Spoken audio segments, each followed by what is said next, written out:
What is going on, golf fans? It's your boy, Gsluke, here with our round 2 live stream for this week's Charles Schwab Challenge. Going to break down what to expect from the course tomorrow and how to approach the slate, both from the DFS and prop perspective. So first off, welcome into the live chat, wherever you guys are. You have Barry down there, Camera Bro down there, also Phil and Joanne. First off, hopefully you're having a fantastic Thursday evening and ready to get after it for Friday's action. So first off, going to mention our sponsor for the live stream, which of course is the Ship It Nation crew. And if you guys haven't already checked out their stuff over there, they of course are a great resource for all of your DFS needs. Here we talk about Showdown and talk about what to expect from the single day slate. But over there on the Ship It Nation side, they cover a lot more than just golf, right? Obviously, on my channel, we focus on golf and football, but over there, they cover pretty much every sport that you can imagine. Now, there are a few that they don't cover at this point, but the great thing about the Ship It Nation is that they're ever growing, right? They're ever adding to that list of sports that they're covering.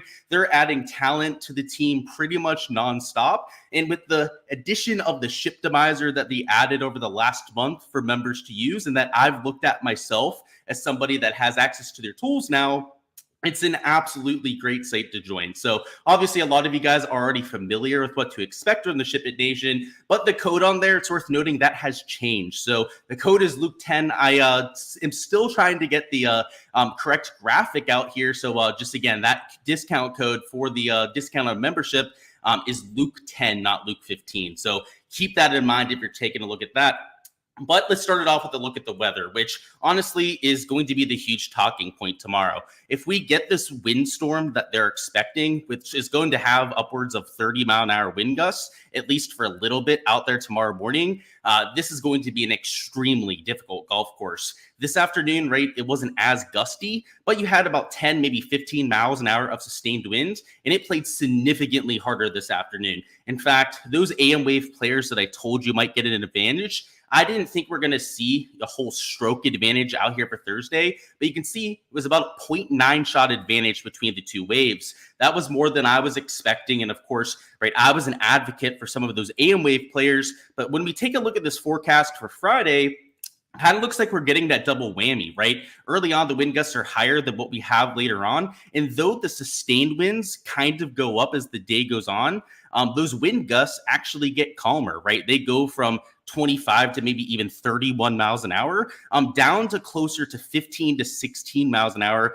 as the day goes on. And you can see out there for the last 4 hours of play, there's a little bit of a rainstorm that might come through, and you can see the sustained winds and the wind gusts are about half of what they were earlier. So it's going to be an interesting weather situation, especially from the main slate, because if it ends up playing to the PM waves advantage, like I think it may out there for round 2, they're not only going to get this 0.9 shot advantage, but any sort of, bonus edge that they're going to get out there for tomorrow. Now, it's worth noting that in the morning, right, you do have lower sustained winds.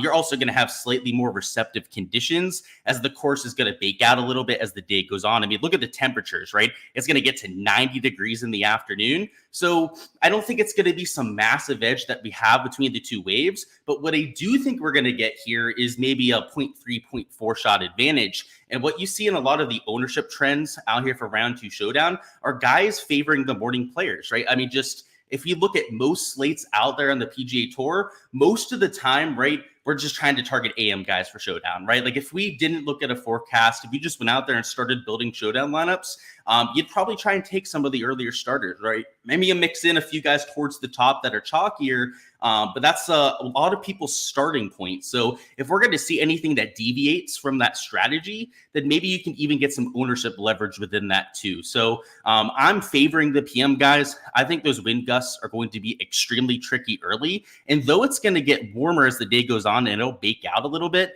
the PM guys are for sure going to have a firmer golf course than the AM guys. This golf course after renovation is firm to begin with. So it's not like these morning guys are going to be throwing darts, right? I mean, they're still going to be dealing with the same kind of conditions that they had this afternoon. So I don't think it's going to be a massive difference between the morning and the afternoon wave. So I'm more so looking at those wind gusts, maybe even the morning lower temperatures, right, are a little bit sub-ideal, because when it gets up to 90 degrees in the afternoon, though it will make the course firmer, the ball travels a lot further too. So it has a little bit of a positive benefit as well. So I do think those PM guys will get a little advantage. So you're going to see a huge lean on that in terms of my player pool, right? Most of the guys we talk up here in this live stream are going to be players that are going off a little bit later on. So just keep that in mind. That's the reason for that, right? I see a little bit of a weather edge. It's something that I'm going to lean into. And if it ends up bearing out the way that I think it might, our main slate stuff is looking really good, right? I went after like 65% AM guys this week. And if that happens, I'm going to have relatively high 6 of 6 rate. So feel pretty good about that. We'll see how it bears out there tomorrow.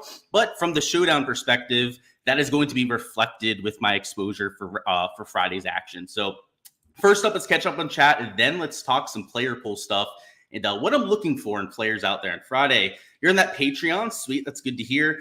We went absolutely off for the props today, so profited on both sites. What's going on, Steven? Let's have some fun while you drink some Scotty tears. Yeah, me and you both, man. I've got my water right here. Might as well be some Scotty Scheffler tears. And that, like 50% ownership in some GPPs? Just drinking it away over here, right? As we build our lineups for round 2. You can see I'm playing them for Friday's action, though, so I wouldn't count them out quite yet.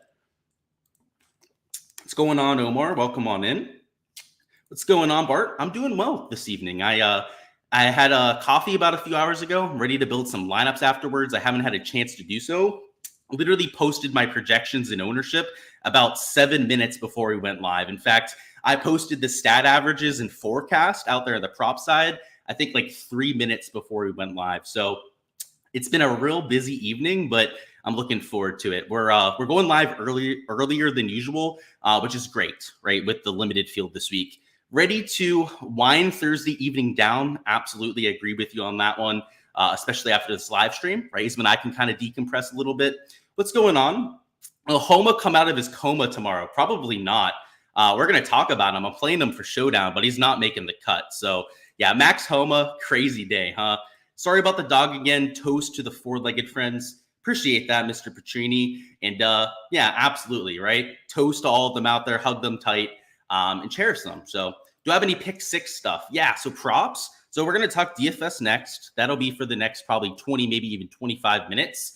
And then props are going to be like 45 minutes from now. So, hang on tight for that. It's going to be towards the end of this live stream, Omar. More impressed yet today. Me too. He started off cold, ended up, 1-2 under par. I ended up playing better than I expected. I wasn't quite tracking him that much in the afternoon, but when I was looking through the final scores, impressed me too. Cheers to tomorrow. Absolutely. Scotty will storm back. I agree with that. And he was +3 early and then ended up there at like -1, -2. That's good stuff. Yeah, like I said, that's a good fight back. So let's talk about this round 2 showdown stuff. So in terms of our round 2 showdown strategy, part of it is baked into the weather, right? I think that the PM guys, at least as of the forecast we have right now, might get a little bit of an advantage out there for Friday's action. But it's also game theory based, right?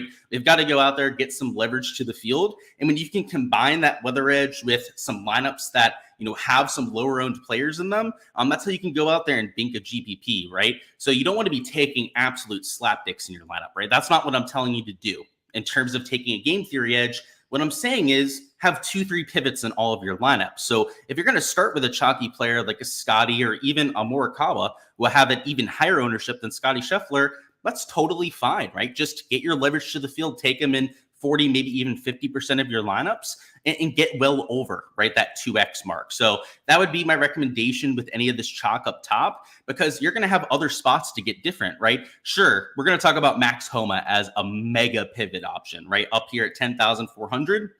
But you don't have to do that, right? If you don't want to play a slappy like Max Homa right after his round today, I couldn't blame you, right? But I'll just say we see these guys go off after a bad round all the time, a lot of just out of pride, right? Max Homa knows he's not making the cut. He'd have to shoot like 7 under par to have any chance of doing so, which is just not possible on this kind of golf course, which surrendered just over 2.5 birdies per round. One of the lowest metrics that I've ever seen for a golf course. Really, like in recent memory, maybe some of the majors like US Opens have had like 2.3, 2.4 birdie average, but today was a 2.5 birdie average. So to get to 7 under par would just require a Herculean effort. I mean, it would be like shooting a 62 right, at the US Open or something like that. So just probably not possible. So if you wanted to avoid him because of that, that's totally fine, right? Scotty, Colin Morikawa, we can get different at different spots. But taking a low-owned player like a Max Homa, I think even Jordan Spieth, right, it'll be a little bit overlooked. You could say that a Tom Hoagie, relatively low-owned up top. You could say also same thing about like Denny McCarthy, maybe even a Billy Horschel, right, a little bit slept on. Even Adam Scott, a little bit lower owned than he probably should be because they don't have that flashy scorecard, right? They're not that -4 score like a Brian Harman. They're not a chalky player like Tony Finau, right? Even Minwoo Lee, I think, is going to get some attention because he went out there and made a bunch of birdies in round one. So a lot of people will use this one round sample size, right? What we saw for today's round and make that their entire idea for round two. They'll be like, okay, this guy was hitting the ball well. He'll do well for tomorrow. Oh, this guy looked like he was making a lot of putts. Like I'll play him for Friday's round. I understand the sentiment. And, I used to do that, right? When I was brand new to betting on golf, but it's an 18-hole sample size, right? Let me bring you back to reality, right? If that's your thought process, you saw a guy play for one day, right? The long-term stuff, the long-term pedigree of players is 10 times more important than how they played for round one. So you may ask, like, why I'd even play a Max Homa? He's one of the best scorers in this field, right? One of the highest birdie percentage players. Frankly, I bet him outright this week because I thought he'd be a really good play. So if he's going to be the lowest owned option up top, right, why wouldn't I play him, right? Especially if he's a PM Wave player. And you have, of course, Morikawa that I could have taken in the PM Wave, but he's 2.5, sometimes even 3 times higher owned out there in contest for tomorrow. So for me, somebody like Max Homa, right, would be a way to get different up top. Now, do you have to do that? Absolutely not, right? Guys like Scotty Morikawa are there for a reason.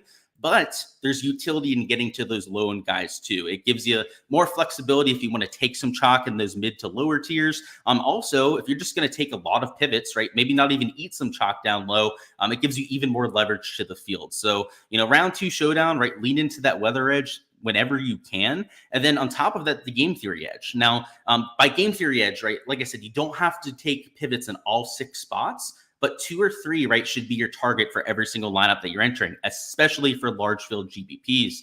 Scotty Scheffler, I'll say, is an AM Wave tee time that I think could still go out there and smash. A lot of it is talent level. And I have some AM guys mixed into my player pool. I do think that it might be like a half a stroke difference out there for round 2. And if that's the case, right, we're still going to have a few guys that post ceiling rounds out there from the morning. Part of that because of the receptiveness of the greens, also part of that because of the quality of player. Of course, with Scotty, right, it's the latter, right? It's the quality of player that you're betting on there at 13,200. He's out of contention at this point, but if he went out there and shot 4 or 5 under par, right, he's probably only going to be 3, maybe 4 shots off the lead heading into Saturday, which would be totally doable out there for Scotty Scheffler. So he's probably got his eye on something like that 4 or 5 under, which with something at around like a stroke and a half over par scoring average is going to be hard to do, but it's stuff that Scotty Scheffler does rather routinely. So at 13,200, he's got to shoot something really low to pay off. But because of his form, because of the kind of player that he's proven to be, if anyone's worth taking out of that wave, right, it's somebody like a Scotty Scheffler. Now, there are a few other guys up top that I am taking out of the morning, but it's players with a lot of upside. Now, I'll tell you, Jordan Spieth's one of them. He's also a low-owned player, right, that I'm mixing in from the morning wave. Him, who else? I believe Sunjay M, right, another one at $8,500. They're almost all spend-up options. Now, I think there's maybe 1, 2 value plays that I'm mixing in that are morning wave players, but that's the kind of idea that I'm going with here, right? Mostly PM Wave players with a few AM guys mixed in up top. So that's the idea with Scotty, right? You're not necessarily getting different by taking them. I still have them in that same ballpark of ownership as somebody like a Colin Morikawa, also Tony Finau, right? All there at about 20% plus ownership. But he's just worlds better in terms of talent level, right? He is by far the better player compared to those other guys. So if they're all going to be in that same level of ownership, right, the one that I'll splurge on, right, that I'll actually take as a chalky player is Scotty Scheffler, right, world number 1. There are levels to this game. I think he's worthy of having that price tag. Now, you're going to have to spend down, right? Pricing does not go down to $5,000 out here for round 2 showdown. So it's a little bit harder to play Scotty, right, because of that. But you can make it work if you need to out there in lineups. So that's what I'll say about Scotty. And now let's talk about some of these 9K guys. So a little bit further down, I mentioned Brian Harman being a little bit chalky. You could say the same thing about Christian Bezainhout. Harris English also getting a little bit of steam. So somebody like Siwoo Kim, who's a PM Wave player who he had played decent golf today, just really didn't make anything with the flat stick. Tita Green was okay, wasn't great in any one category. If he goes out there round 2 and he repeats that, right, and just makes a few putts, he's going to shoot something like 2-3 under par, right? And with those kind of scoring conditions, that would be an excellent round, right, out there for Friday's action. Now, the X factor is, of course, if he has that ceiling round with the irons, if he has that ceiling round with the flat stick, like he's shown over the last few weeks, and a player in the PM Wave that I think makes sense at about 10% ownership. So there are guys in this range that have about double that ownership. That would include guys like a Tony Finau, potentially a Brian Harman there at -4. Why not take a shot on somebody like a Siwoo, a Tom Hoge AM Wave player, right? Potentially even worth a look at least half the ownership, sometimes even lower than half the ownership compared to some of those other really chalky guys. So you'll see it for round 4 showdown, right? The guys at the top, right, that are getting those placement points will be relatively chalky. The difference for Sunday is I'll play some of those guys because they're getting placement points, right? There's kind of a reason for stacking the top end of the board. The thing is with round 2, round 3 showdown, there are no placement points, right? It doesn't matter where they end up on the leaderboard at the end of the day. So why target all of those players, right? You've got to mix in some guys towards the middle to bottom end of the board, which we do for Sunday showdown to begin with, but even more so right out there for Friday and Saturday. So just make sure you keep that in mind, right? When comparing some of these ownership numbers, somebody like Siwoo is, very similar projection wise, right? To somebody like a Harris English, a Christian Bezainhout, right? And he's like 1.5 times lower owned. Right, like he's a decent amount lower owned. You don't have to play him in nearly as many lineups to get that leverage. And if he pays off, right, especially in those large field GPPs, you're not sharing them with as many lineups, right? You have a better chance of actually getting to the top of that GPP, which is huge in practice, right? Like that's the part about Sims. That's the part about your ROI in DFS that I think a lot of casuals can't really grasp, right? Because, they're not looking at all the other lineups that they're playing against, and they're surely not doing an analytical analysis of that, right? Going through and really looking at where that leverage came in. It's important to think about, right, when you're building your lineups, right, where you're actually going to beat other players. And that's huge for round 2, round 3 showdown. So that's what I mean with the game theory side. Down here in the 8K range, a Sepp Straka is about as chalky as I'm getting out here for my round 2 exposure, at least in terms of outside of that top tier guy, like a Scotty, right? But Sepp Straka, I've got at about 16% ownership and frankly just hit the ball beautifully. I liked him heading into the week, right? Also is in that PM Wave. So if you're going to take somebody that's chalkier, right, kind of like I mentioned with Scotty, make them a spend up, right? Make them somebody that you really liked heading into the week. Make them, right, the world #1 player, right, that you're taking as chalk. Don't make them some slapdick down there in the 7 or 6K range. So just be smart, right, about the guys that you're getting way over the field on, especially if you're going to have to take them in 30% plus of your lineups, right? Like you'd have to do with the Sepp Straka to get that 2x leverage. Down here in the 8K range, and Aaron Wright, Eckroat are PM guys that I think make sense for a little bit of a bounce back. So $8,100, also $8,000 for Eckroat, right? You're getting sub 10% ownership in both cases. And kind of like Sepp Straka, right? These are guys that I bet this week, right? That I thought were going to play really well. And kind of like a Max Homa, right? If they're going to be low owned now, right, playing in what I perceive to be perhaps the better side of the draw, then why not try and get over the field on them? So that's my take on this range, right? You have some chalkier players, like I'll say a Dietrich, Taylor Moore, right, that are getting some attention out there in GPP lineups. But I think the guys that I'd rather have, especially, right, if I'm starting with a chalkier option like a Scotty or Sepp Straka as my second man in, would be to avoid those chalky options and take more pivot plays like a Rye or an Eckroat. Down here in the 7Ks, I'll play Poston at some ownership. He's not overly chalky at 10.3%, but just really hit the ball well today. He shot -2, right? I feel like he didn't play that well, but let me vet that. Maybe he did. Yeah, he did actually shoot -2, but a very sneaky -2. The reason why it was sneaky is he only had 2 birdies and no bogeys on the round. So was just a par machine, right? His fantasy score didn't go wild because of that too. That's also why, right, it didn't really look like he had that kind of round. But the ball striking stats, you can see this, right? He gained 3 strokes on approach. I mean, that is like not something we see very often from Poston, right? He's usually the pop putter. Normally it's 3 strokes putting that you'll see out there for his shots gained metrics. If he can do the same thing with the irons and have a pop putting round, I mean, just watch out, right? This guy can go super low out there. So a JT Poston, probably a guy to keep an eye on. I just realized, right, I'm looking at the other tab and you couldn't see the shots gained metrics. But yeah, he gained over 3 strokes with the irons today. So again, if he's probably the chalkiest guy I'm taking down here, right? He's 10.3%, which is getting some steam. But that's about as chalky as I'll get in this range, right? So somebody like a Keegan who's getting a bunch of ownership, right? You might want to think twice about playing. At least make sure you're getting over the field on them, right? If you're going to take them in like 25, 30% of your lineups. Up here in the 8K range, I mentioned guys like Taylor Moore, Thomas Dietrich. But down here towards the 7Ks, it's players like a Brendan Todd getting some exposure, players like an SH Kim that are relatively chalky. Even Daniel Berger, I think, getting more attention than most people would think.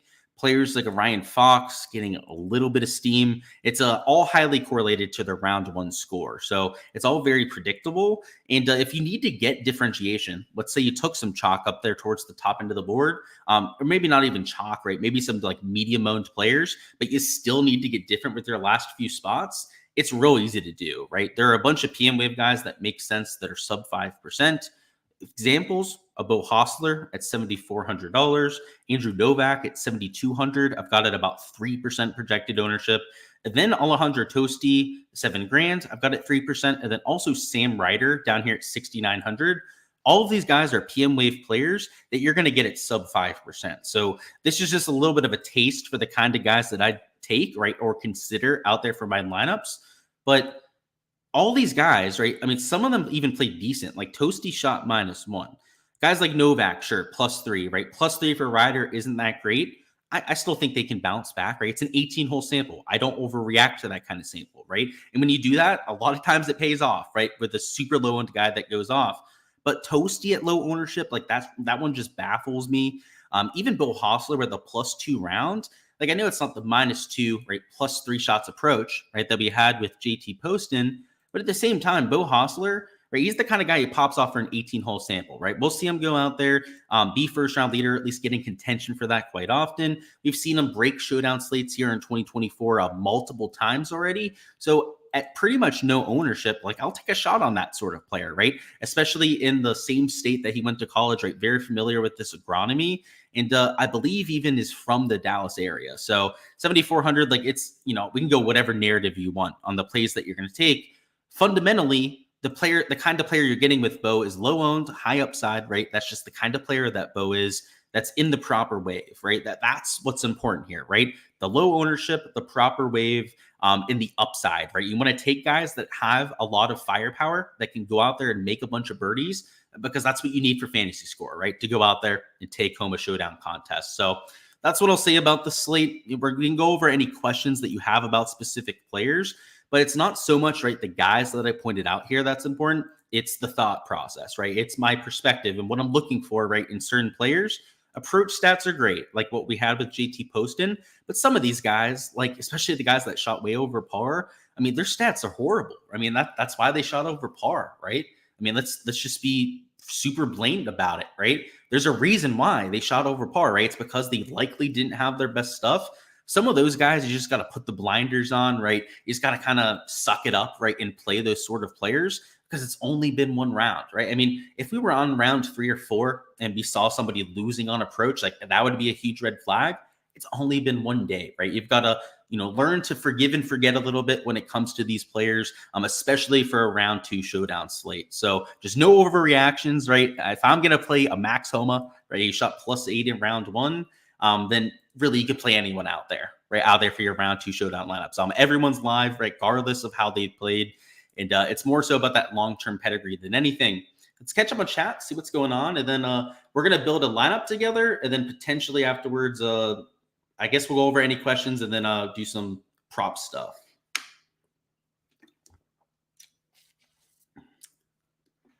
All right. Who's bouncing back tomorrow, Cap? So yesterday you asked for my top play this week, right, for a single entry. I remember this, Cap.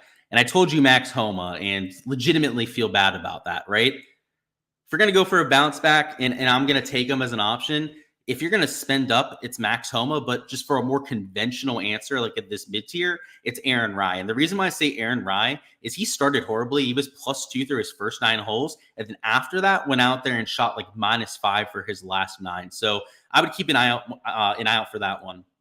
Is prop betting overs in the AM wave a good angle? It might be. Especially if the forecast doesn't change. Like, we need those winds to be there. If it's going to be as gusty as what they're calling for sure. Yeah, we're going to get to the prop side. I would be a little hesitant to enter a lot right now. I might enter some overs on birdies. That's kind of what I'm looking for. At least I'm hoping that we can get some soft birdie lines because of the super low average. We'll have to see. We'll talk about it. It's going to be an interesting slate.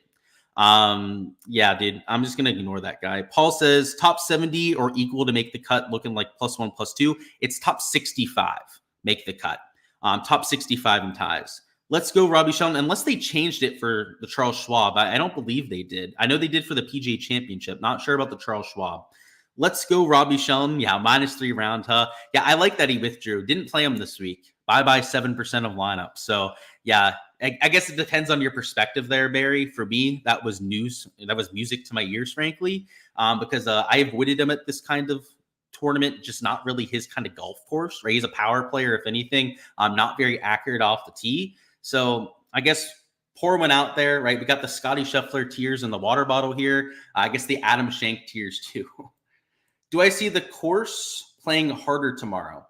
Depends on the pin locations. We're going to have to talk about that one later. The pin locations could change that one up a lot, right? So let's get through this. So I guess there's no questions about specific players. If you guys want to take on a player, I guess let me know. If not, we're just going to talk about a lineup together. So I'll give you guys my thought process when building a lineup out here, which frankly, right, is about taking pivots. It's about stacking the PM wave, right? If you really want to lean into that weather. I have AM guys I'm mixing in. I've already mentioned that's the case. But if you really want to lean into any edge that you can, I totally understand taking all PM wave players. If you want to start with a more Kaba, a chalky PM wave guy, that's totally fine. Just get different, right? In 2 of your 3 other spots. So if you want to go with a lower owned second man in like a Sibu Kim, right, that could get the job done. But even if you take a chalkier option, that's fine, right? You can make it work. If you go with a Sepp Straka, maybe even mix in like a Taylor Moore, who's getting us some attention too. Let me double check Taylor Moore's tee time. Let me make sure he's a PM. Yeah, so yeah, he's a PM wave player there. Even if you start a little bit chalkier like this, right? If down here in the 7K range, you're throwing in pivots, you can get away with it, right? So just to give you an example of that, lower owned pivot down here in the 7Ks, you could throw in a Justin Lauer. I believe he's a PM wave player. Hostler, as we mentioned before. And as long as your last guy here is not mega chalky, you're fine, right? You've got 2 sub 5% owned players. If you add a third one, you're definitely fine out there in the large field GPP. But as long as this last guy in isn't like 15, 20%, you're going to be good to go. And just because it's round 2 showdown, right, you're not going to get anyone down here that's 20% owned. You can pretty much mix and match whoever the heck you wanted with your last man in, and you'd feel pretty good about this lineup. So I'm not a huge fan of Morikawa from round 2. I guess I'll just go on the record and say I'm not playing him out there for Friday. But if you were to play him up top, right, and not take a Max Homa, like you can easily make it work. It's not difficult at all, right? So it's more just a personal choice of me trying to get more leverage, but you don't have to make it rocket science, or you don't have to take a pivot at all 6 spots. Now, I'm very contrarian. I'm okay taking on a bunch of risk with players, right? It's why I'll take an option like Jordan Spieth on a week like this, who frankly didn't even play all that poorly today. I saw somebody down in chat bashing him. He shot +2. He's far from out of it at this point. Same thing with Scotty Scheffler, right, who shot +2, who I faded, but same thing. He's far from dead out here at this kind of golf tournament. I'll play these guys in my lineups, right? I'll bring on that risk. You don't have to, right? You can play more conservatively if you'd like to. But guys like this don't just bow out, right? A lot of them go out there and really try out there for round 2 and try and get something going, because it's not about this week. He knows he's missing the cut, right?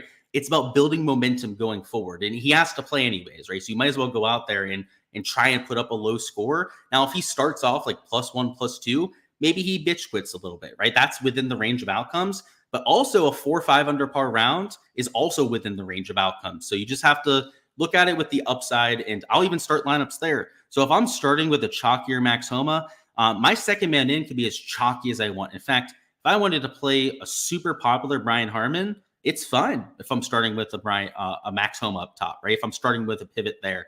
If I want to take a more chalky Taylor Moore in this lineup too, right? You can get away with that as well. Now, you're still going to mix in some pivots down low. So rather than taking a super popular Keegan Bradley, right, maybe you go to a slightly lower owned JT Poston, but you get the idea here, right? It's about balancing the ownership in your lineup, right? It's about making it something that is reasonable, right? Having 1-2 guys that you're really getting that leverage on, and then you can eat ownership at a few other spots. So you don't have to be as ambitious as I am, right, in taking somebody that's in nearly last place, right, out there for a bounce back. But everything is within play. I would say that there's no one out there that you can't play based on form. The more important thing, right, would be long-term pedigree, right? There's some guys down here like Michael Block that I wouldn't play under any circumstances. There are some of these older guys like, Sabatini, Kisner that are probably just fish plays, right, waiting to happen, just like not worth your exposure.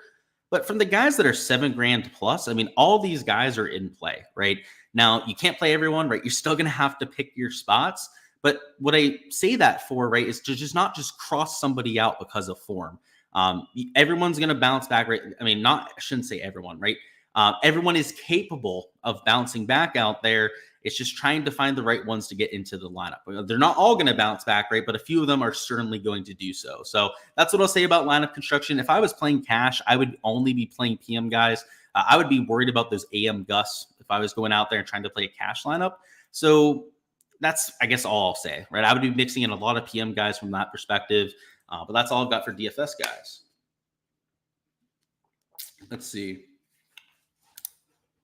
Yeah, dude. I just gotta say, Michael, it's hella disrespectful when you come into a chat and start talking shit about plays. Hey, if you're mad about playing somebody, you click them into a lineup. So just take some personal responsibility for that rather than coming to somebody's live chat and bitching about it. So that's what I'll say. I'm probably going to ignore all the rest of your comments because you seem like a little bit ignorant, but maybe you'll straighten it out and I'll answer your questions for once. Let's see. Can Turan continue what he's doing?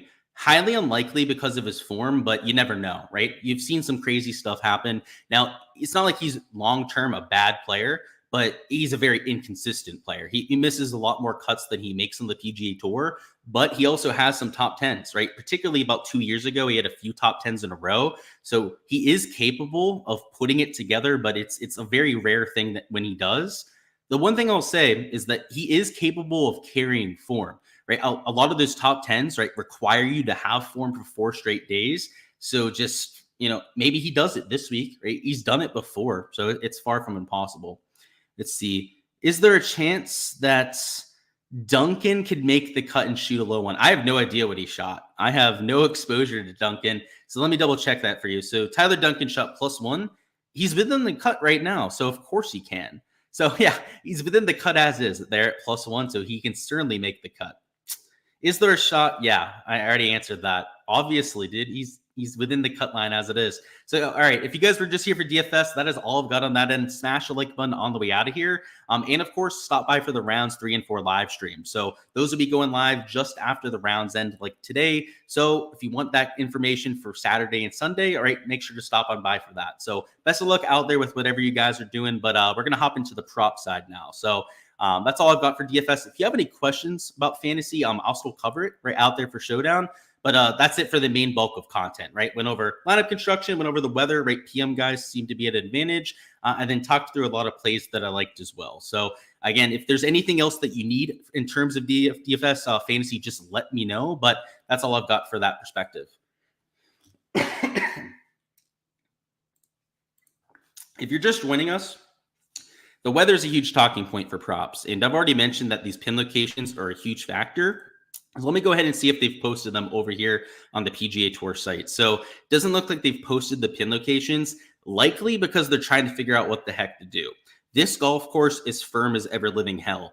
And I just want to bring up the pin sheet from round 1, because the round 1 pin sheet, I don't think people realize just how easy these pins were. I mean, look at these. Some of them, almost all of them, right, at least 7 paces from the side. And even the ones that are quote unquote hard or tucked, right? Like hole number 1, for example, was a par 5, right? I know it was 3 paces from the side. In fact, I think it was the only pin location that was 3 paces from the side. It was a 530-yard par 5, right? So that one played extremely easy. On hole 2, for example, right, it was 4 paces from the side, but that was a nearly a drivable par 4. So the only pins that they made even remotely difficult were the ones that were on your scoreable holes, right? The ones that were like par 5s or drivable par 4s. What you'll see elsewhere, 9 paces from the side, 7 paces on. Look at 10, it's nearly a center pin location. Hole 14 was nearly a center pin location. 17, very, very accessible. 6, very easy pin. 5, relatively simple. You can see they gave you a lot of room, right, to run up your chips. And even with that, right, even with all of this room that they gave the players, the scoring average in the afternoon was 1.4 over par. Now, this course is only going to get firmer as the week goes on. I think that's the main reason they tried to give them all this room. And now that you're going to have these windy conditions for Friday, I mean, unless they make the pins as easy as round 1, which I can't see them making it this easy again. Like this was, in my opinion, about as easy as they could possibly have made the golf course. This thing is only going to get more difficult. So I know we had that question before about conditions. If the weather forecast holds, and I guess that's a huge if, but it's a caveat that we have to mention. If this weather forecast holds and the pin locations are, this easy, if not harder, right, than what we had for round 1, scoring average might be 2 over par, right, out there in the morning wave. So we'll have to see how it actually plays out, right? They haven't actually posted the pin sheet yet, but I'm assuming it's going to be more difficult than what we had for Thursday. So when we take a look at these boards here in a minute, and we take a look at some of the scoring averages from round 1, just realize that I think it's going to get even more difficult. We're going to see less birdies, more bogeys, less fairways and greens hit than what we saw out there for Thursday. So scoring today was hard to come by. You didn't see a lot of guys getting to like 4 or 5 under par, and that's going to be the case pretty much the entire week. So you can see on here, scoring average was about 1 over par, 0.97 over. I think it's going to be harder out there for round 2. Again, kind of got to wait there on the pin locations. Birdie average was only 2.5 per round, one of the lowest that I've ever seen. Bogey average 3.15, fairways about 8 per round, and greens were about 10.2 per round. So fairway average was about normal here. It wasn't really higher or lower than what we're used to seeing. Your green average, I would say, was a little bit lower than what we're used to seeing at this golf course. But the real difference here was the birdie average, right? Birdie average was only 2.5 per round. Even the bogey average was pretty in line with what we're used to seeing. It was just that no one was going out there and really doing any scoring. So when we go out here and take a look at these boards, which I haven't been able to peek at quite yet, I'm assuming that they've done some adjusting, that we might even have some 2.5 birdie lines. So let's see, there's the Underdog board. Has Prize Picks posted yet? So yeah, Prize Picks has not posted quite yet, but let's see, do we have 2.5 birdie lines? I see 3.5 for some elite tier guys, 3 for a lot of these mid tiers. No 2.5s, at least over here in Underdog. So maybe that was a little bit of wishful thinking. I'm hoping that would get them to post them there at 2.5 birdies. But even at 3, there are probably some overs that I'd consider. The thing that's worth noting, right, with these averages is that includes everyone in the field, right, including the guys that are out of form, right, your lower tier guys that are going to end up missing the cut. Your elite tier player birdie average is probably closer to 3 per round. Your bogey average for those players, right, is probably slightly under 3 per round. And your scoring average for your elite tier players was certainly under par today. So obviously, right, this isn't reflective of all the guys here on the Underdog board, because in general, right, these players are a lot better, right, than your field average player out there, and especially the Charles Schwab Challenge. Now, for major championships, right, sometimes it can be a better representation, right, of the board that we have. But out here for this kind of event, these players are significantly better than what you have out there. So what I want to do now is bring up Draftkings. I want to see if they have any odds over there on Caesars too that we can compare to.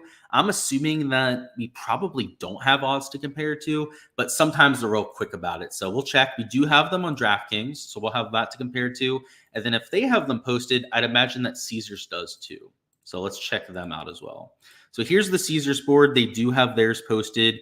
And I guess we should look at FanDuel too. We might as well just bring up the whole trifecta, the 3 biggest books, biggest direct books, I should say, out there in the United States. 3 sharpest books, I would say, when it comes to PGA lines too.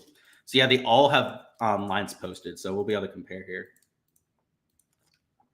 Alrighty, so Harris English 70.5 and juiced under. Tony Finau 70.5 and juiced under. Where's Jordan Spieth and where is Scotty Scheffler? Scheffler is 68.5, and he's about even money, maybe juiced a little bit under, at least on this FanDuel board. And where's Jordan? I guess I can control F it, but I want to see some of the other projections too. Sanjay 70.5 and juiced under. Then there's the Spieth line. He is juiced over 69.5. Reason why I ask, right, is that he's at 69.5 in the morning wave. Conditions are going to be pretty tough, and maybe we don't take his strokes fade because I think he might go out there and make some birdies. He made nothing with the flat stick today, which feels like that's probably going to turn around. But bogeys, right, getting out of position and whatnot, like he feels pretty prone to that sort of thing. So I'm not sure if I'm going to fade him myself, but I wouldn't blame you, right, for going out there and taking his over on bogeys. But what I want to try and find are some AM wave players that we can target for a fade. And I think ideally we can try and find guys that have been struggling with their approach play. So just to do that, let's sort this by the worst approach players in the field and see if any of them are even on the board. So Scotty, believe it or not, is one of the worst approach players here. So his line was 68.5, right? And he was even money. He's at that number on Underdog. So yeah, that's probably not the best fade. I think if you're going to do anything with Scotty, maybe you took the under on birdies, right? Because it was a 2.5 birdie average. So I think if there's any line that has value for a fade on Scotty, it's probably that. But I'm not fading the world number one. That's just not really something that I want to do. It's frankly not a good decision most times, but I'm sure we can find someone in the morning to fade. So I think Chris Kirk would be a perfect example there. Just to get an idea of Kirk's line, let's see what they have him at on these sites. He might not have a line on all of these, but I'm sure he'll have a line on at least one of them. Let's see, what does Caesars have up? Caesars only has 4 lines. Okay, so they're pretty useless right now. So let's focus on these other two. So Chris Kirk doesn't have a line posted for comparison. So Prize Picks just posted. I guess we can look at that whenever they post their strokes here in a few minutes. Let's see if there's anything down in chat. Absolutely, Omar. Appreciate you too, man. Thank you as well, Joanne. Appreciate that. Is there a certain sweet spot time for like a tee time? Maybe late PM wave. The reason why I say that is if you look at this wind forecast, it looks like it dies down late. So like you can see like 6 to 7 p.m. when they'll be finishing up the round. It's closer to like 9-10 miles an hour of sustained wind. So if anything, maybe the late PM wave, but it's more so these early gusts that I'm worrying about. And I think pretty much everyone from the AM wave is going to deal with that. So there's not really that sweet spot for a tee time that I'm looking for. But if anything, maybe the late PM guys. And I think you might just want to stack those super late PM guys and go about it that way. Let's see. So who are a few other guys that we could fade?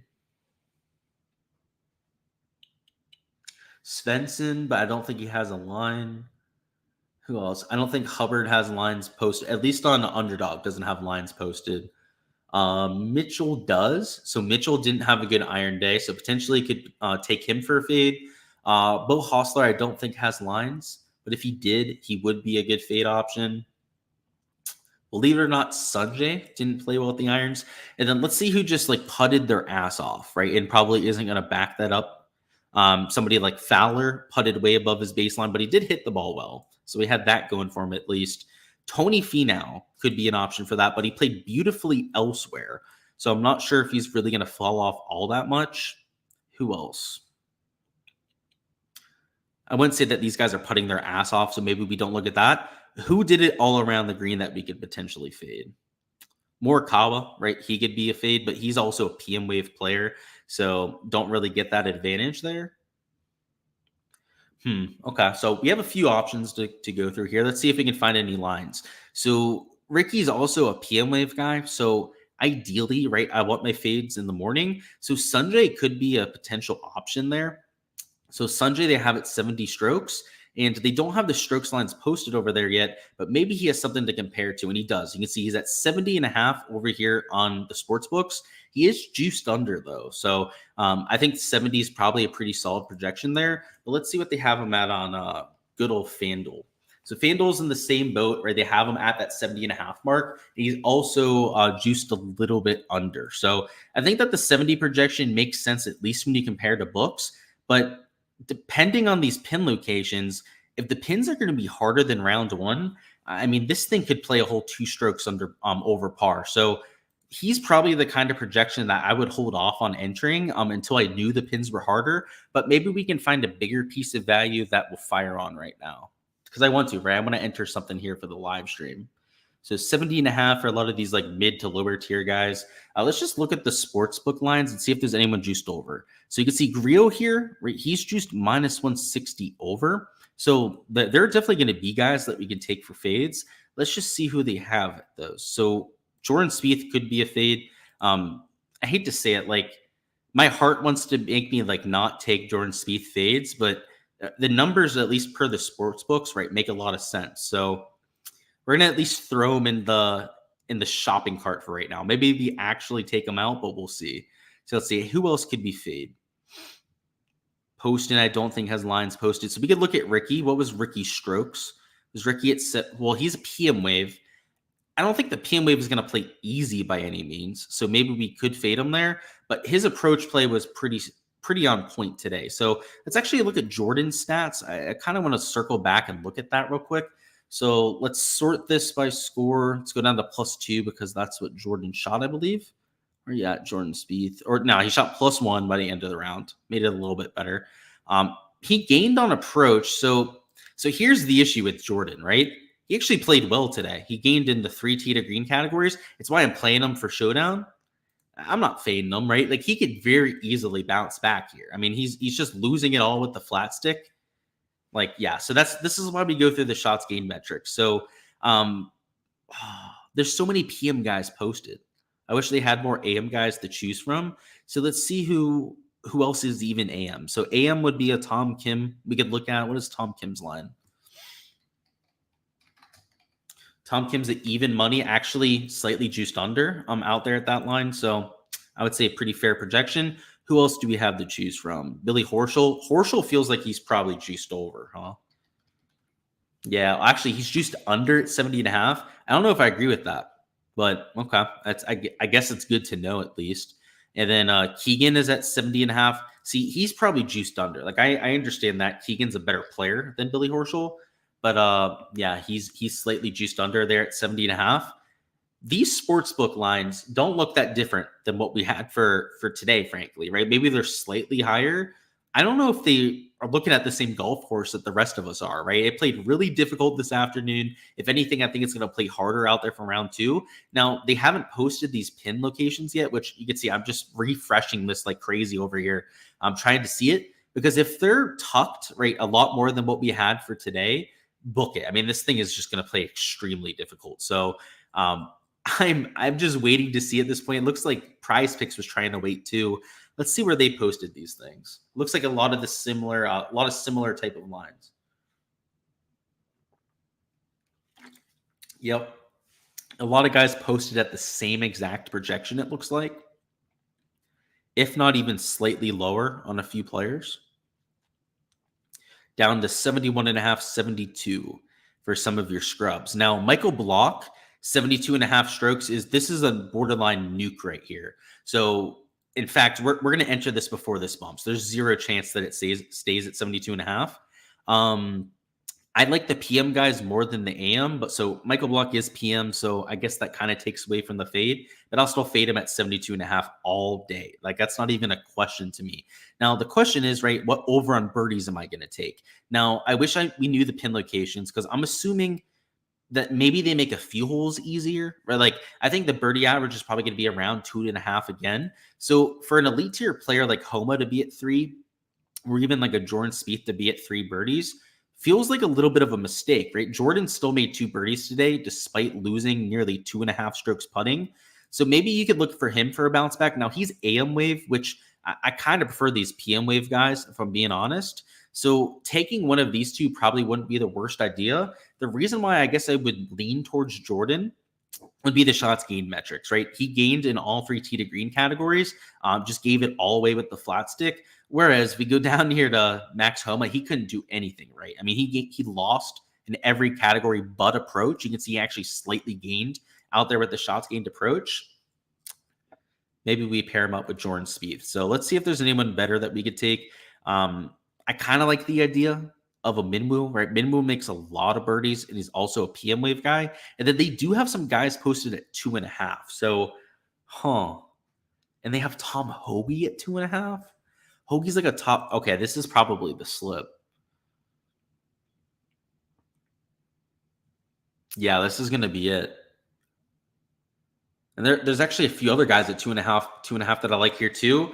All right, this is what we're going with. So it'll pay 3x because this is a fade and a supportive stance play. There's an over on Michael Block, who's an absolute clown. Give him a firm and fast golf course, and I think he's going to shoot way over par. He's got to shoot 3 over, right, to go over and hit on this, which I think is pretty reasonable, especially if the scoring average is going to be like 1.5, 2 over par. And then this over on Tom Hoagie, is maybe it's asking a lot, right? Because these guys tomorrow are going to be playing a hard golf course.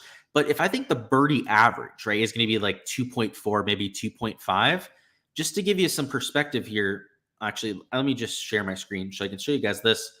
Tom Hoagie is one of the top birdie makers on the PGA Tour. So let me bring this up in another tab. Let's go to scoring over here. Let me make sure I'm on the right tab. We are. Cool. So let's bring up birdie or better percentage, and then let's find Tom Hoagie. Now, it's not like he's having a world-class year here, but look at this, right? He's the number 4 player on tour in birdie percentage, right? The only guys beating him are Scotty, right, at 31%, right, lapping the field. But if we go back here, you'll see he's 0.6% off of second place, right? So he's 0.6% off being the number 2 birdie player on tour. So and I know obviously, right, Scotty's at 3.5. He's some other guys here at like 3 and whatnot. For him to be at 2.5 is egregious, makes no sense, right? Especially if it's going to be about a 2.5 birdie average. So I know he's in the morning, he's playing when it's going to be windy. I really don't care, right? He's a good putter. He's a really good iron player. Maybe they soften up a few holes to give these guys a bone out there. That would not surprise me at all. Or like maybe they even make a hole more drivable than it was out there for round 1. Maybe that's hole 2. I think it was hole like 13, 14. That could also be potentially drivable. Would not surprise me at all. Out there for Friday's action. So the Michael Block fade is just me fade Michael Block. I don't like the guy to begin with. And then the Tom Hoagie over is literally the number 4 birdie maker on the PGA Tour, who's for some reason projected at the field average for birdies. So I'll take that all day. That seems like an obvious piece of value. And I'm glad we at least got that slip entered. Now let's try and find something over here in Underdog. Let's see. Hoagie, yeah, 2.5. Good call, dude. I didn't see your comment before that, but 100% agree with that. Absolutely, Tyler. I'll take a look after this prop section. Do I like Dietrich under 11.5 greens? I'll take a look. Yeah, I think greens will be hard to hit. And then you got 11.5 for Berger too. Let me see who the other options are. So greens regulation, you've got 12 for some of your like mid to higher tier players.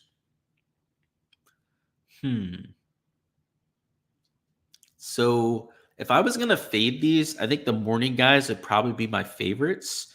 I wouldn't mind fading a Justin Rose. I know he hit a bunch of greens today, but he could definitely be an option there. Who else? And then a bunch of guys down here at like 11.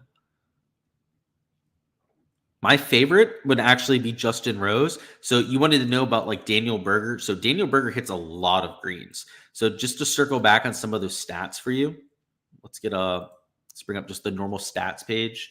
My computer has been super slow. I'm going to have to clear some memory, I'm assuming, to get this thing running a little bit quicker. But yeah, let's bring up green regulation percentage, and I'll show you Daniel Berger's rank. He's number 4 on the PGA Tour in green regulation percentage. So I probably wouldn't fade him. And who was the other one? You also had Dietrich. Dietrich is probably a better option than taking him, but Dietrich is what? Number 73 on the PGA Tour. So I don't know. I think it's a decent option, but yeah, I would probably avoid Daniel Berger. All right, let's figure out what we're going to do here in Underdog. So I want to find AM fades, but they don't have a lot of AM like players posted, right? I guess that's the issue out here on this side. So maybe we do fade some PM guys, right? Like, I still think it's going to play difficult a little bit later. So Sanjay was a potential option. So I guess we could keep that one on the back burner. Even Tom Kim, right, could potentially be used for a fade here. This 70.5 strokes line for Billy Horschel is even something that I'd potentially fade. Now, if we're trying to find something that's actually value, I believe they had him posted. Actually, he's at 3 birdies over here on Prize Picks. I was going to say maybe they'd post him at 2.5, but it looks like they didn't do that. So yeah, maybe we do try and find something that's value. So up top, was there any other AM guys that passed up? Jordan we knew about. Chris Kirk, right? I guess we were looking at that one before too.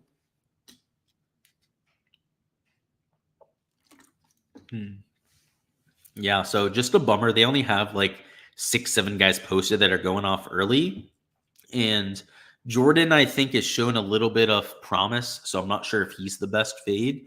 And then obviously Scotty Scheffler's world number 1. So I don't know about that fade either. So that takes 2 of them away right there. If anything, right, I was looking at that potential fade. I was also looking at, who was it? Sanjay, right? Tom Kim was within reason. The issue with these, though, is that they're pretty spot in line, right, with what we have in terms of sportsbook odds. So if you're trying to find value compared to those guys, I don't think you're going to get that out there. So if we can get these damn pin locations, which I've been waffling around for a while here, right, just hoping that we'd be able to get and look at these pin locations. If not, I'm going to probably hold off on my underdog exposure. Main reason being is if they make the course easier than I'm expecting, like if the pin locations are super soft again, then I probably wouldn't be hammering all these over. So the main slip I would stick it to right now, I guess you can mix in this under on Justin Rose Greens if you wanted to. I think that's a pretty decent prop. Probably one that I'll end up entering myself. He's PM Wave golfer. So I have to say, right, he's not AM Wave, like kind of what I'm looking for.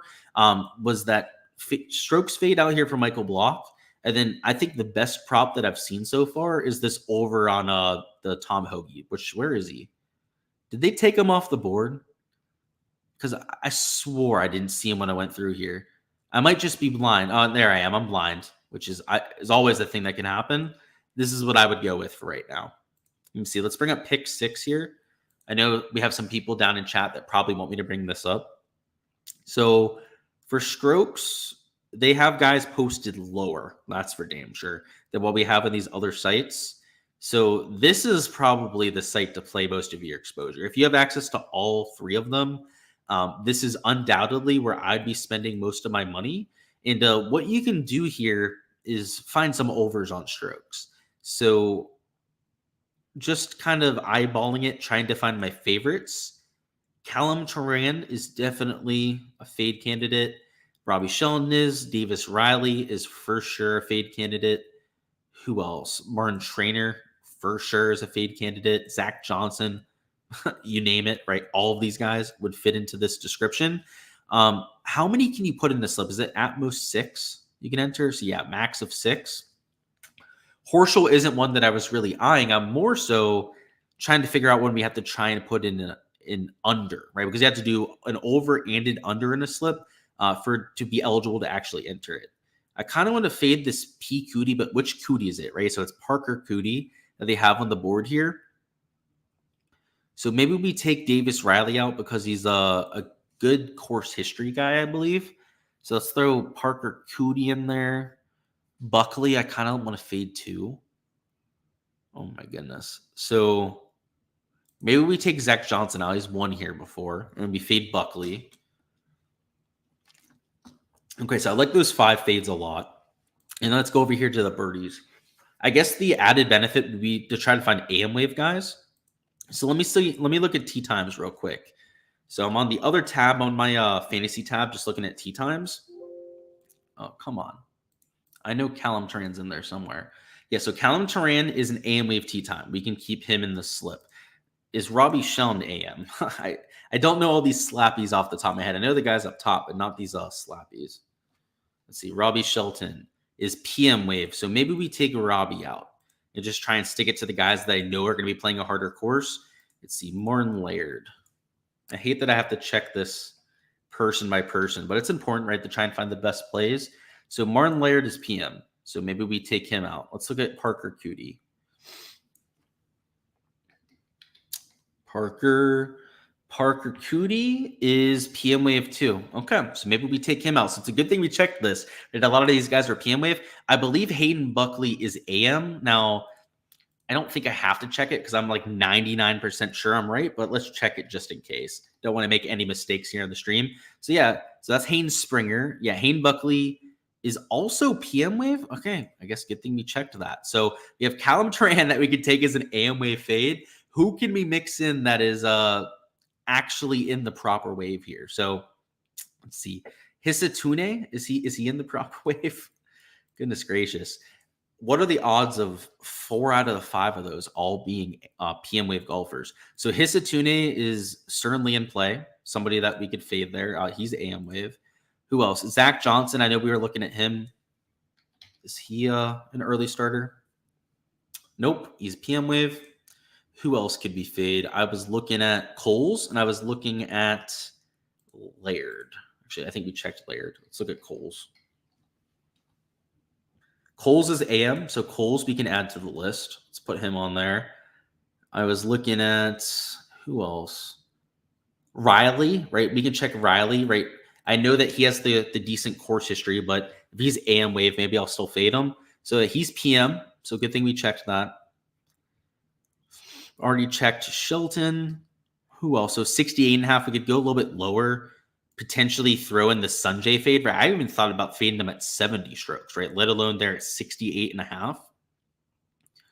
So maybe we take those 4, and then we have to try and find like an under on birdies, I think, to try and round this out. So Morikawa at 4.5 is probably a really good option for that. Just for perspective, right? He's at three and a half birdies, right over here on Prize Picks. So this is probably the slip that I would go with. It's a lot of early starters to go out there and play poorly tomorrow morning.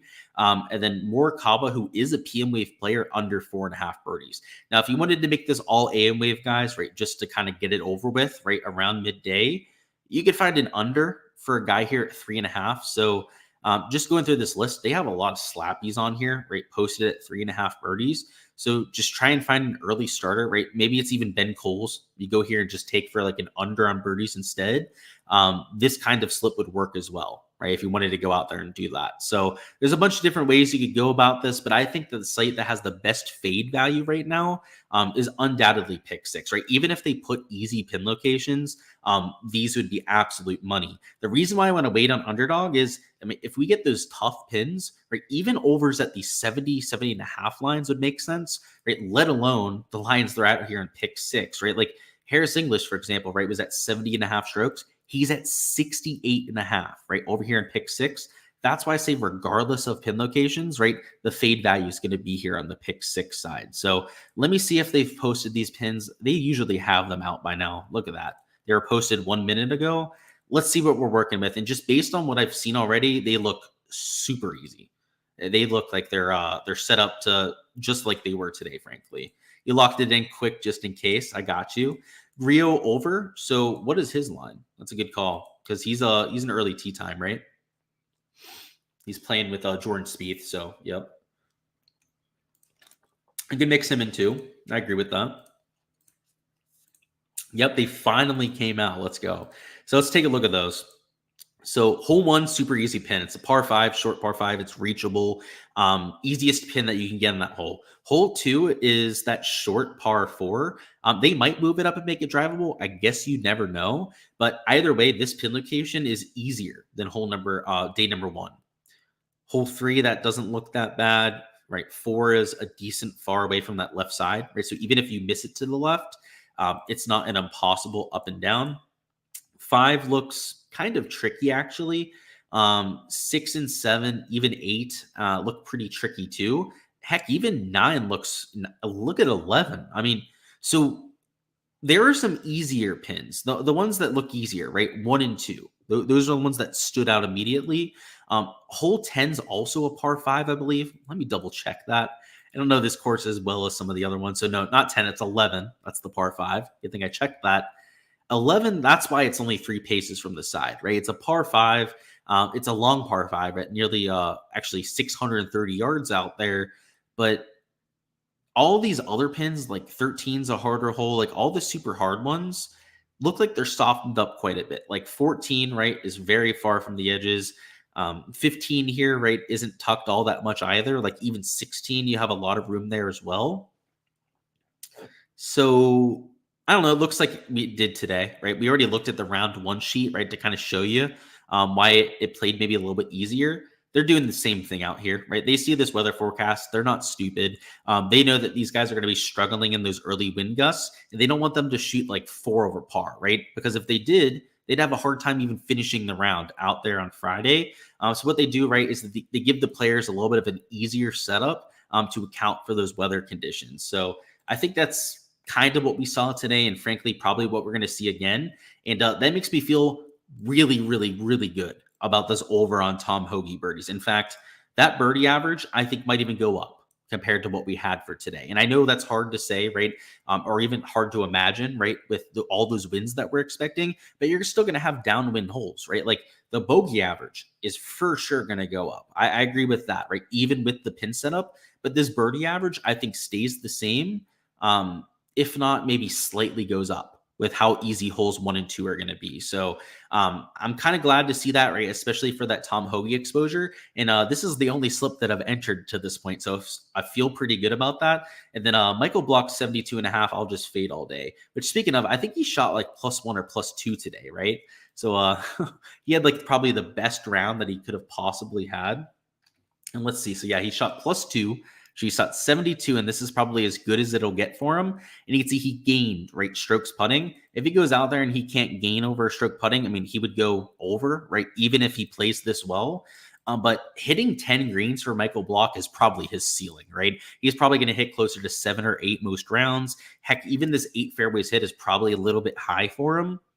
I feel pretty good about that one too. So yeah, definitely like the prize pick slip if you want to take a look at that. And I guess we'll circle back here to Underdog now, now that we've seen those pins. Where are we at? Do I like Buckley over 69.5? He's in the PM wave. You could still take it if you wanted to, though. Those lines, like his sportsbook line, right, would be like 71.5 strokes. So pretty much anyone on the board I would take for an over. But I gave you a few of my favorites. That's what I would stick to. But yeah, if you want to take Buckley, you can do that, right? Yeah, you make your own slips, right? You're the harbor of your own destiny. So let's go, or whatever the hell that saying is. I'm not going to do it. So let's go through this. So the pins are kind of soft. So comparatively, I actually think we have some favorable lines here over here on the Underdog side. So like just for comparison, Minwoo's at 70, I guess on both sites, but I believe there's a few discrepancies. So Mitchell, I'm not sure if he has a line over here on Prize Picks, but he could be a potential look. It kind of feels like let's see, does he have anything posted? Not Mitchell. So yeah, no Keith Mitchell stuff posted, but potentially could be a look for an under on strokes, actually. Like these PM wave players that I think are going to be playing in slightly lower winds, right, with these soft greens, these soft pin locations, I actually think might go out there and do some scoring. Now, by scoring, I mean like maybe have close to like a 1 over par scoring average, but a 1 over par scoring average for these sort of players, like these elite tier players, and they would only have to go out there and shoot even par to hit, like feels like a pretty decent spot. So Cebu's at 70. What is he at in Prize Picks? Also at 70 strokes. Who else? So I'm looking for PM wave players for unders. What is Brian Harmon? Is he at 70 on both sites? Do they even have a Brian Harmon prop posted? Doesn't look like it. They do. He's at 70. I'm just blind. Figures. What is Harris English at? He's at 70 strokes. So that's a 0.5 discrepancy. So maybe that's one to eye up. What is McCarthy at? I'm assuming that he has something posted. He's at 70.5 on both sites. Max is at 69.5 on both. Yep. Don't hate that. What is Adam Scott? I don't think Scotty Boy has a line posted, but let's see. So he's at 70, actually. So yeah, that's another 0.5 discrepancy. So let's see. Do we have a sportsbook line value to compare to? I guess that's the other thing to take a look at. So we're looking for English lines and we're looking for Scott lines, which they probably don't have them posted. So they do actually. English is minus 155. That's really good value. And then let's see over here. So no Adam Scott posted there, but let's see about over here. So English is minus 150. And then what is Scott? So they don't have them posted. All right, we're going to go with this. This is going to be the slip over here on the underdog side. So it's an under in both of those. Oh, if I can get it entered. Because they're both like, well, at least English is minus 155 towards the under. And then Adam Scott, you'd have to think would be in that same kind of ballpark. He fits these kind of golf courses rather well. He's that same kind of talent level, obviously, to somebody like a Harris English. And they're both similar skill sets, too. Like they do the same kind of things well, right? Really good off the tee players and putters. So I'll take that for some correlation, right? 2 unders there, slightly lower payout at 2.76x, but you're getting some sportsbook line value on the players that I think are going to get slightly better conditions. Because if you're just joining us, right, the winds actually get calmer as the day goes on, at least in terms of the wind gusts. And now that I saw that these pin locations aren't all that bad, right, a lot of them are easier than what we had for today. I do think it's going to play difficult, right? These winds, this firm golf course are not going to be easy by any means. But all we're asking Harris English and Scott to do here is shoot even par, right? I mean, we're not asking them to shoot 2-3 under. I mean, that would be a difficult thing to ask for sure, right? But they're at 70.5 strokes and it's a par 70, right? So literally all they have to do is go out there and just keep it together and they can go out there and hit this kind of line. So that's why I'm taking unders on this kind of slate, right? Like I know we faded Michael Block over here, right? But we took it over on birdies, right? Like I still think these guys are going to have, a decent chance to get after it out here for Friday. But, if there's a spot to do fades, at least as of right now, like there are isolated spots you could probably fade on Underdog and Prize Picks for sure. But like the spot where you can just fade pretty much anyone is pick 6. I mean, these lines are ridiculous. I would say the strokes lines are probably the most ridiculous of the bunch, but even these unders on birdies you could mix in, and almost every single every single prop, I should say, would be value on that side. So that's what I'll say about the prop stuff. I'll see if there's any last second questions, and then we're going to go through some matchup stuff. So it looks like we're good on the question side. I need to get to Hard Rock Bet though. So let me bring up Hard Rock. If you have anything for props or DFS, let me know because we're probably done with this live stream in about like 5 minutes. So it's the time to get it in right now. Let's see. So Charles Schwab Challenge. Ooh, so they don't have stuff posted. I guess I'll go to FanDuel and see what they have posted. So they don't have them on Hard Rock. I'm not going to be able to enter anything myself, Tyler. But if we're going to take a look at these matchups, I'll do it. Let's see. Do we have 3 balls, I guess, that we can look through? So it's going to be a real scrappy day. If anything, I think I'd be looking for some experienced Wiley veterans, right? So if we can find a group with 2 younger guys paired up with somebody that is a little bit more experienced, I like taking the older guy to get it done. So for example, nothing yet. Again, I'm looking for experience versus guys that are maybe a little bit older, not used to it. Campillo plus 200.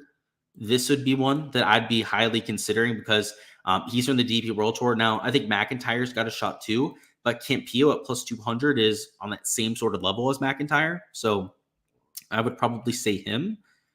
Who else? Justin Suh has normally been a pretty good wind player, especially down in the Florida swing. Has played some pretty solid golf. Who else? And I'm looking for some long shots here. So maybe Ryan Palmer. So Ryan Palmer helped design this golf course. So clearly very familiar with the redesign that they've done over the last year.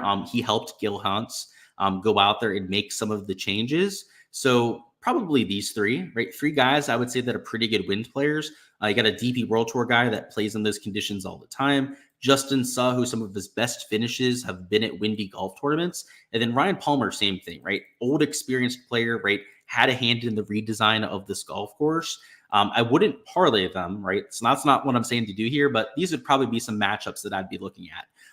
Over here on Hard Rock, I guess I didn't bring that up or didn't show you that before, but they only had 2 groups posted. So nothing that I can get some exposure to, but if they post these 3 balls at the same kind of numbers, I'll probably consider entering them over there on Hard Rock. So if I was going to do anything, I'd run with the wind narrative, right? Like understand that it's going to be pretty scrappy out there, and that someone like even par, maybe even -1, likely wins one of these three balls, right? If they can shoot 70 or 69 strokes, they're going to beat a lot of these mid to lower tier players. So that's what I would go with, Tyler. If you're still here on the live stream, some of the like long shot, just old guys, it's a perfect day for them to get the job done, and I think you're going to get some pretty good odds on them.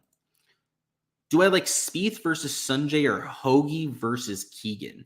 So, I kind of like Spieth versus Sanjay, right? Because Sanjay lost with the irons today, right? Spieth was really good from tee to green. So yeah, that -120, if that doesn't include a tie, so like if you get refunded on the tie, I like that. The other one, Hoagie versus Keegan, feels like a little bit of a toss-up, right? I feel like that one's pretty close to a 50-50. But yeah, if those don't get voided with a tie, maybe you avoid it. But if you do get that refund, then yeah, I like that first one for sure. And of course, I got you, man.